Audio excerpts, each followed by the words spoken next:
Guys, mabuhay maligayang pagbabalik sa aking YouTube channel. It's 12:30 ng ano na ngayon, Tuesday, 'di ba? Tama naman ako, Tuesday naman. So, parang nalilito kasi ako, parang may pinapanood kasi ako na parang iba ang sinasabing oras. But anyways, ayun nga, galing ako sa press ko ng What Lies Beneath. So, biglang-bigla nga tong nagkaroon ng time slot because medyo na urong nga yung series na pagbibidahan sana nila Donnie Pangilinan and Kyle at Charlie. But anyways, nakita nyo naman ang pagrampa nila Charlie Dizon, and of course si Kyla Estrada, and of course si Sue Ramirez, na talagang paandar, pasabog. Ang laki ng ipinayat ni Sue, na unlike the last time nakita namin siya, medyo malaman.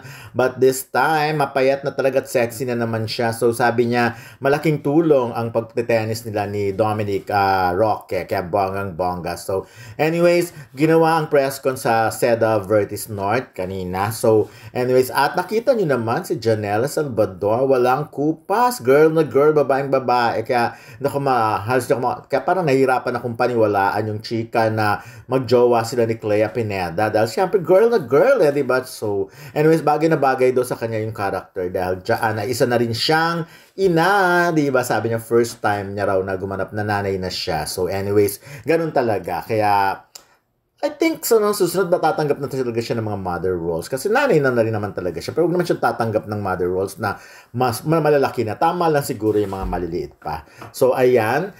Eto, ganyan na nga eksena kanina sa may lobby lang talaga ginagawa ang, of course, red carpet.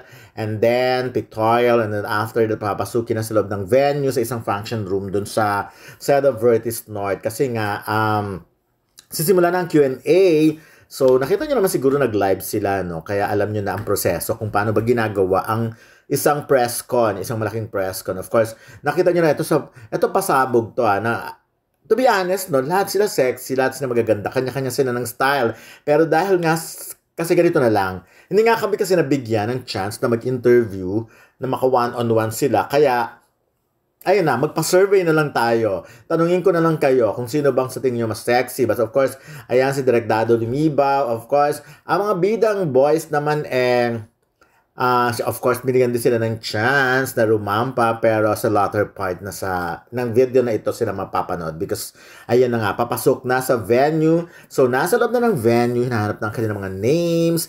Ayan ang mga tinatawag na presidential table, of course. Ayun, of course, ayun na, isa-isang pumapasok. Ganun, kaya alam nyo, medyo matagal ang press con kasi marami nga silang proseso, maraming eksena ang ginagawa. So, yan, isa-isa, hanggang sa isa. Kaya kung titignan mo, no, ang call time, parang 5 p.m., siguro magsisimula ng 6 to 6:30. At of course, matatapos siguro mga 8. Ayan, so ikaw naman kung gusto mo pang humingi ng chance sa mag-interview, maghihintay ka. But of course, baka sakali lang yon. Kanina naman hindi kami nabigyan ng pagkakataon. So, pero kay Sue Ramirez, nagpaundak naman siya konting-konti, mga around 3 minutes interview yun. Of course, sila yung mga writer ng series na ito, na talagang parang trailer pa lang, very exciting na. Talagang alam mong merong mga madudugong kaganapan. Of course, si Direk Floyd Floyd? Ayan, kasi nga, hindi namin sila na-interview ng one-on-one, kaya hindi nagmamarka, diba? Of course, ito si Direk Dado Lumibaw dahil matagal na siyang director. Ayan na, What Lies Beneath. So, ano ba ibig sabihin ng What Lies Beneath? Kung ano ba, kung ano bang kasinungalingan doon, parang what lies inside or whatever. But basta yun. So, eto pala ang sinasabi ni Jake Cuenca. Ito si Rice Matias, anak ni Herbert Bautista ito. Siyempre, no, nag-acting, artista na rin. So, anyways, ang isa pala sa mga, ito pala yung series na ginawa ni Jake Cuenca, eto pa si Yves Flores, remember sa Pinoy Big Brother.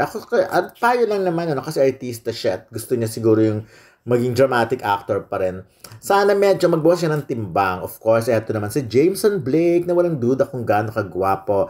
Mapalayo man, mapalapit. Talagang wala rin itong pinipiling angulo kasi ang ganda rin parang ng dimples niya, parang Alden Richards din. Talagang gwapo. Of course, si JM Diggsman daw walang kupas. Ito very nice si JM. Anytime na makakita siya ng mga reporter na kakilala niya, super bati talaga siya. So ito, tsaka alam mo, walang ere-ere, walang kayabang-yabang. But of course, si Jake Cuenca, di Jake Cuenca, nakita mo iba na naman ang itsura, di ba? May sarili na naman siyang ganap, oh.